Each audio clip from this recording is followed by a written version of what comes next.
بسم اللہ الرحمن الرحیم۔ ایک شخص نے بچڑا ذبح کیا اور اسے آگ پر پکا کر اپنے بھائی سے کہا کہ ہمارے دوستوں اور پڑوسیوں کو دعوت دو تاکہ وہ ہمارے ساتھ مل کر اس کو کھائیں۔ اس کا بھائی باہر گیا اور پکار کر کہا، اے لوگو، ہماری مدد کرو، میرے بھائی کے گھر میں آگ لگی ہوئی ہے۔ کچھ ہی دیر میں لوگوں کا ایک مجمع نکلا اور باقی لوگ کام میں لگے رہے جیسے انہوں نے کچھ سنا ہی نہ ہو۔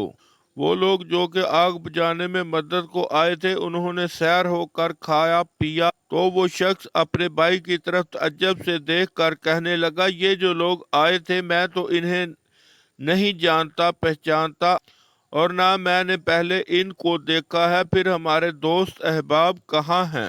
بھائی نے جواب دیا کہ یہ لوگ اپنے گھروں سے نکل کر ہمارے گھر میں لگی آگ بجھانے میں ہماری مدد کو آئے تھے، نہ کہ دعوت میں۔ اس لیے یہی لوگ مہمان اور مہربانی کے مستحق ہیں۔ جس کو تکلیف کے وقت اپنے ارد گرد نہ پاؤ، اس کو دوست، بھائی یا پڑوسی کا نام مت دو، اور جو تنگی کے وقت تیرا ساتھ دے وہی آپ کے حقیقی ہمدرد ہیں۔